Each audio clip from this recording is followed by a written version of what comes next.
시청자 여러분께 문화 인사 드립니다. 현월TV 윤목사입니다.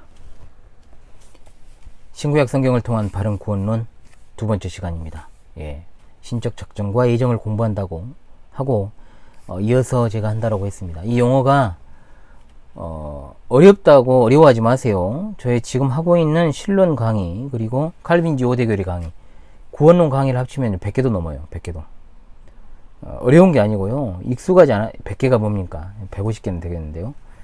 익숙하지 않아서 그런 거예요. 어릴 때부터 들었다면 어려워하지 않을 텐데, 하도 목사들이 일선에서 뻘짓거리만 하다 보니까 성도들이 귀가 그냥 막혀 있는 거예요. 들을 기가 없다는 말이죠. 어렵다고요? 아닙니다. 여러분의 영적인 귀가 막혀 있고, 바른 신앙을 제대로 못 배워와서 그래요. 소위 말해서, 신앙의 조기 교육이 없어서 그런 겁니다. 원래 이제 가치관이 다 형성이 되고 또 그렇고 나서 바른 신앙을 접해도요 좀처럼 각인이 잘 안 됩니다. 참 이게 어렵죠. 그만큼 어린 시절부터의 교육이 중요한 겁니다. 조금이라도 어릴 때 제대로 교육받게 하십시오. 아이의 신앙 교육에 목숨 걸고 해야 돼요. 진짜입니다. 왜냐, 다가올 세대는 더 연약하고요, 다가올 세대들이 맞닥뜨리게 할 세상은 더 험악하거든요. 그리고 여러분은 겸손하게 이제 정말 막 태어난 갓난아기가 베드로전서 2장 2절의 말씀처럼 엄마의 젖을 사모하는 것처럼 진리를 배우십시오. 과거에 신앙생활 오래 한 거 그거 의미 없어요. 의미 없습니다. 제대로 신앙생활 한 것 아니면, 바른 신앙의 길을 꾸준히 걸어온 게 아니면 미안하지만 여러분은 그 지나온 세월에 어떤 의미를 부여하고 싶겠지만요, 의미 없어요. 물론 전체적인 큰 틀에서 봤을 때는 그 시간과 과정도 하나님의 영원한 작정과 경륜 안에 있는 것이지만, 그러나 눈이 뜨이지 않았다면 그것은 여러분 헛된 거예요. 헛것이죠. 허상입니다. 그래서 그것을 겸손하게 인정하시는 분들이 지금 제 곁에 남아서 저와 신앙생활 하고 있습니다. 저도 마찬가지입니다. 지금이 중요한 거예요. 지금이 중요해요. 다시 말씀드립니다. 작정과 예정은 동의어입니다. 같은 말입니다. 모두 다 하나님께서 세우신 계획을 가리키는 말입니다. 단 인간의 변개되기 쉬운 계획과 구분을 하기 위해서 신적 작정이라는 말을 쓰는 겁니다. 신학에서는 신적 작정과 예정을 구분을 하죠. 신적 작정이라는 말은 말 그대로 하나님의 보편적인 계획을 말합니다. 이른바 이것을 무차별적 계획이라 그러죠. 되어가는 모든 일들에 대한 작정. 예정은 뭐냐? 택자들을 구원하시기 위한 하나님의 특별 작정을 말합니다. 특별 계획이죠. 그런데 한국 교계에서는 마치 어떤 이들이 예정론이라고 이렇게 부르면서 어거스틴이나 칼빈과 같은 교부나 개혁자들이 만들어낸 개념이라고 생각을 하면서 이것은 사람이 만들어낸 교리라고 부정하기도 해요. 참으로 무지하고 어리석은 일을 하지 않을 수 없죠. 제 신학교 동기 이야기 했잖아요. 제가 모 목사는 신대원 1학년 시절에 자기 입으로 이중 예정을 부정했어요. 이미 칼빈주의 5대교리 1강에서 제가 소개를 했습니다. 하나님의 예정을 부정한 겁니다. 한때 목사였다가 지금은 버스 운전하고 있는 윗동네에 사는 제 대학 시절 친구는 교회를 어릴 적부터 다녔음에도 불구하고, 물론 통합축 교회였어요. 하나님의 예정을 처음 들었다고 했고 인정하지 않았어요. 그런 자가 한참 목회 활동을 했습니다. 그런데 이제 최근에 접었다라는 사실을 제가 다른 지인으로부터 들었습니다. 이 사람들이 그러면 현재는 제대로 된 신앙으로 바뀌었을까요? 그럴 가능성은 1도 없습니다. 그래서 제가 그 동기 목사도 몇 년 전부터 멀리를 한 거예요. 달라지지 않았을 거예요. 절대적으로 안 달라집니다. 왜냐? 대학 시절 친구는 통합측에서 목회 활동을 해왔었는데, 통합측은 이미 신학적으로 마시간 지 오래거든요. 하나님의 예정을 어떤 특정한 인물이 만들어낸 개념이라고 생각하는 자들은 무례하기 짝이 없지 정말 자들이죠. 과거 1인지와 만인지상이라는 임금이 통치하던 시대에 이런 죄는 정말 극형을 받죠. 극형을 받습니다. 하나님의 말씀에 더하거나 감하는 자 결단코 천국에 들어갈 수 없습니다. 예정은 사람들이 만들어낸 게 아니라 하나님의 말씀입니다. 성경에 기록되어 있는 예정을 어거스틴이나 칼빈과 같은 분들이 알기 쉽게 구체적으로 논한 거죠. 예정이거나 하나님의 말씀을 보십시다. 그래도 잘 안 믿어지고 이해되지 않는다면 계속 보고 또 들어요. 사도행전 3장 20절, 또 주께서 너희를 위하여 예정하신 그리스도 곧 예수를 보내시리니 4장 28절에 하나님의 권능과 뜻대로 이루려고 예정하신 그것을 행하려고 이 성에 모였나이다. 고린도전서 2장 7절 오직 은밀한 가운데 있는 하나님의 지혜를 말하는 것으로서 감추어졌던 것인데 하나님이 우리의 영광을 위하여 만세전에 미리 정하신 것이라. 잠언 8장 23절 만세전부터 태초부터 땅이 생기기 전부터 내가 세움을 받았나니. 에베소서 1장 5절 그 깊으신 뜻대로 우리를 예정하사 예수 그리스도로 말미암아 자기의 아들들이 되게 하셨으니. 9절에 그 뜻의 비밀을 우리에게 알리신 것이요 그의 기뻐하심을 따라 그리스도 안에서 때가 찬 경륜을 위하여 예정하신 것이니. 11절 모든 일을 그의 뜻의 결정대로 일하시는 이의 계획을 따라 우리가 예정을 입어 그 안에서 기업이 되었나니. 자, 아멘 할렐루야입니다. 자, 그렇다면 성경의 예정과 이것을 좀 위태롭게 만드는 게 있어요. 누구냐? 존 웨슬리의 자유의지론. 신론에서도 제가 다뤘습니다만 여기서 또 다룰게요. 개혁신학은 철저하게 성경의 예정을 믿고 고백합니다. 예정을 반대하는 사람들 가운데 대표적인 사람이 바로 감리교의 창시자인 존 웨슬리인데, 그는 예지론을 주장한다 했잖아요. 예지론은 예지예정이라 그럽니다. 예지론은 성경의 예정을 예지에 종속을 시켜요. 예지가 먼저고 예정이 나중이다. 로마서 8장 29절을 웨슬리가 주해를 하면서 하나님의 구원의 섭리는 이 세상의 모든 사람을 대상으로 한 것이다. 만인 구원설이죠. 이른바 이 만인 구원설을 또 로마서 8장 29절에서 말씀을 하죠. 하나님께서 미리 아신 자들을 또한 그 아들의 형상을 본받게 하기 위하여 미리 정하셨으니 이는 그로 많은 형제 중에서 맏아들이 되게 하려 하심이라. 여기 나오는 미리 아신다라는 것은 하나님이 창조주이시기 때문에 모든 사람들과 사물들을 다 아신다라는 뜻이고, 미리 아신다는 뜻이죠. 또한 하나님께서 자기 소유로 미리 아신 자들을 말합니다.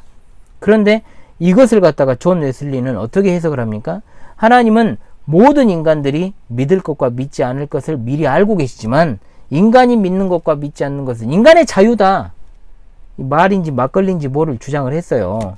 결국 이런 주장으로부터 나온 감리교, 성결교, 신호순절계통, 인간의 구원은 자유의지를 통해 신자가 알아서 취득하는 것이라는 거 이제 가르치는 것에 이른 거예요. 존 웨슬리는 하나님께서 구원받을 자를 미리 아시고 예정한다라고 주장을 하는데, 이 말을 어렵게 생각하지 마세요. 그러니까 뭐냐, 어떤 사람이 신앙심이 좋아 보여. 그래서 구원하기로 예정하셨다는 겁니다. 쉽게 말하면 이제 인간을, 신앙심 좋은 인간을 추적조사를 하는 거예요, 하나님이. 그래서 그가 괜찮으면 구원하여 준다라는 것. 결국 인간 중심의 신앙이죠. 뭘 이렇게 어렵게 말해요, 그걸 근데. 예? 인간 중심의 신앙. 다시 말씀드립니다만 구원은 오직 전능하신 하나님으로부터만 나옵니다. 반면에 웨슬리는 인간의 자유의지를 통해 구원받고 구원을 거절할 수 있다라고 주장을 해요.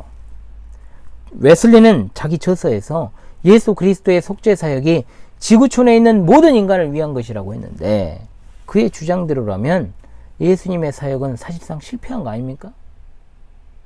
이것이 만인 구원설이고 성경에서 나온 사상은 아닌 거예요. 생각해봐요.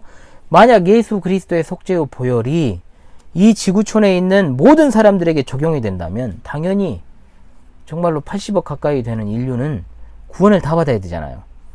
그런데 성경을 보면 마귀와 귀신과 지옥에 가는 거의 선지자들, 불신자의 무리들이 구원받은 성도들보다 훨씬 많이 등장을 하잖아요. 많다고 나오고. 출애굽 당시에 이스라엘 백성들이 문설주에 양 피를 발랐죠. 그 피를 보고 재앙이 넘어갔다 해서 6월절 아닙니까? 그 피가 발라진 가정만 하나님의 진노에서 살아남았어요. 만인 구원설이라는 것은 예수 그리스도의 속죄 사역을 정말로 가치 없고 효과 없는 것으로 만들어버리는 것입니다. 반기독교적인 이론인 거죠. 용납할 만한 교리가 아니에요. 뭔 소리 하고 있냐 말이에요. 제가 여기서 더 말해버리면 문제가 될 수 있으니까 이쯤 하겠습니다만, 아무튼 존 웨슬리의 정체에 대해서는 더 궁금하신 분들은 따로 제게 연락을 주십시오. 자, 그렇게 하고요. 그렇다면 그들의 주장처럼 한 번 구원이 영원한 것이 아니라면 어떤 일이 벌어질 것인가? 일단 하나님의 불변성을 부정해버립니다. 하나님만 가지고 계시는 속성을 비공유적 속성이라고 제가 신론에서 강의했죠. 그것은 자존성, 불변성, 무한성, 유일성 등이다. 그 중에 하나님의 불변성이라는 것은 하나님은 그 언약에 있어서 자신이 맺으신 계약에 있어서 신실하시고 충실하신 분이시다라는 뜻인데, 인간은 수시로 변화를 반복합니다. 그런데 하나님은 영원 불변하시는 분이십니다. 택자 구원도 마찬가지요. 하나님께서는 자신의 영원하신 작정을 이랬다 저랬다 수시로 변동시키는 분이 아니에요. 한 번 받은 구원이 영원하지 않다라는 주장은 마치 하나님이 영원 불변하지 않으시다라는 주장과 똑같은 거예요. 하나님을 변덕쟁이 만들어버리는 겁니다. 사악한 주장인 거예요. 한 번 받은 구원은 영원합니다. 아멘입니까? 물론 교회를 계속해서 왔다 갔다 하면서도 거듭나지 않은 사람도 많아요. 응? 더 많아졌죠. 과거에 비해서. 교회를 아무리 오래 다녀도 구원은 하나님께로부터 나오기 때문에 거듭나지 않았으면서 신앙행위, 종교행위만 한다고 해서 교회에 속해 있는 사람들이라고 해서 다 구원받은 것은 아니라 이 말입니다. 자, 그래서 구원받은 성도는 이제 성화의 삶을 살아갑니다. 성화의 단계에 놓여 있는 거죠. 거듭난 성도는 은혜로 말미암아 구원받았기 때문에. 성화는 회개를 통한 내적인 변화, 외적인 변화가 이제 점진적으로 성장 발전하는 이제 과정을 말하는데, 최종적으로 성도는 천국에 들어가게 됩니다. 그 일련의 과정을 갖다가 이제 성화라고 하죠. 성화의 근거는 성경에 아주 많이 나와요. 그 가운데 베드로전서 1장 16절에 기록되었으되 내가 거룩하니 너희도 거룩할지어다 하셨느니라. 구약 성경에서 인용한 말씀이 어떤 것인가를 알게 해줍니다. 문제는 우리가 살고 있는 이 세상에서 100% 성화가 가능하냐는 말이요. 불가능하죠. 불가능합니다. 100% 성화는 죽어서 가능합니다. 인간의 타락한 속성 때문인데, 그래서 성경은 죄를 버리고 마음을 고치는 회개를 요구한 거예요. 회개는 구원파가 주장하는 것처럼 단회적인 회개 한 번으로 그치는 것이 아니라 반복적인 회개를 말합니다. 그 이유는 뭐냐? 인간은 연약하기 때문에 알게 모르게 늘 죄에 노출되어 있어요. 또한 우리는 사실 부지 중에, 내가 모르는 중에도 죄를 범해요. 죄를 전혀 알지 못하는 상태에서도 죄를 범하여도 그는 죄인입니다. 죄인이에요. 죄인은 천국에 못 가요. 또한 죄가 아무리 적어도 죄가 0.00001%만 있어도 지옥에 가요. 또한 자기 공로가 0.0001%만 있어도요, 그것도 지옥에 갑니다. 오직 정말로 구원을 받은 책자들은 이제 혀가 꼬입니다. 예수 그리스도께서 죄를 대속하여 주셨기 때문에 구원을 받고 영원한 나라인 천국에 가는 것입니다. 믿습니까? 아멘. 그래서 제가 항상 말하잖아요. 사람이 죄를 지어 지옥에 가는 게 아니라 예수님을 믿지 않기 때문에 지옥에 가는 것이다. 이 말을 잘 기억하세요. 왜 내가 이 말을 자주 하는지 잘못 이해한 자들이 교회 안에 너무 많으니까. 고린도전서 13장 10절 온전한 것이 올 때에는 부분적으로 하던 것이 패하리라. 고린도서 7장 1절에 그런즉 사랑하는 자들아 이 약속을 가진 우리는 하나님을 두려워하는 가운데서 거룩함을 온전히 이루어 육과 영의 온갖 더러운 것에서 자신을 깨끗하게 하자. 아름다운 성화의 결과로 나타나는 열매에 대해서 갈라디아서 5장 22절로 23절에 나오죠. 오직 성령의 열매는 사랑과 희락과 화평과 오래 참음과 자비 양선 충성 온유 절제니 이 같은 것을 금지할 법이 없느니라. 대한민국 교계에서 정말로 이 쓰레기통에다 버려야 될 것들이 너무나도 많죠. 사두개파의 누룩과 불건전한 은사주의, 성령 열광주의, 이런 운동들이 팽배한 것은 이런 이제 중요한 부분들을 간과하고 있기 때문에 그래요. 제가 나중에 성령론에 대해서도 강의를 하겠습니다만은 정말 참으로 거룩한 생활이 없는 겉으로 나타나는 위선적인 신앙은 빈 껍데기에 불과한 겁니다. 기독교는 여러분 말의 종교 아닙니다. 그렇죠? 삶으로 자연스럽게 나타나는 종교. 예수님의 제자면 당연히 예수님의 향기가 나야 돼요. 그러나 예수님을 믿는다고 하면서도 악취가 진동하는 이유는 예수님의 제자가 아니라는 뜻입니다. 그 안엔 성령님이 계시지 않습니다.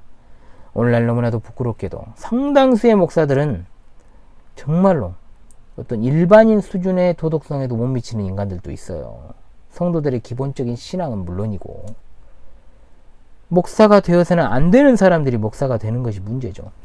목사는 어찌되었든 어디에서든지 존경받고 인정받고 사랑받아야 돼요. 분명합니다.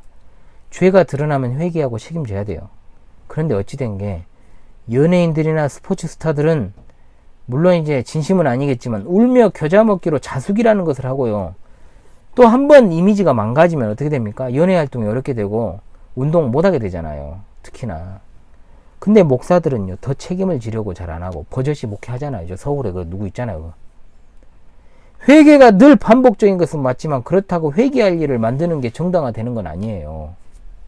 목사와 성도라면 불신자들에게까지 지탄받는 행위는 해서는 안 돼요. 진정한 회개는 죄를 뉘우치고 버리는 것이니까 오늘보다는 분명 나은 내일 그 신앙 돼야 돼요. 오늘보다 내일이 더 나쁘다? 작년보다 올해가 더 나쁘다? 그건 여러분 성화가 아니고 타락이고 배도죠. 자, 이것을 잊지 마시고요. 여러분들 정말 신구약 성경에 나타나는 구원론을 제대로 이해해서 구원의 참 기쁨을 누리며 하나님께 감사와 찬송과 영광을 돌리실 수 있기를 간절히 바랍니다. 오랫동안 강의를 했더니 이제 목이 좀 잠기네요. 여러분들 제가 이렇게 유튜브 강의를 통해서도 이렇게 힘겹게 합니다. 현실에서는 얼마나 제가 더 강력하게 설교를 하겠어요. 여러분들 그것을 생각해 주시면서 생각날 때마다 기도해 주시면 감사하겠습니다. 지금까지 현울TV 윤목사였습니다. 감사합니다.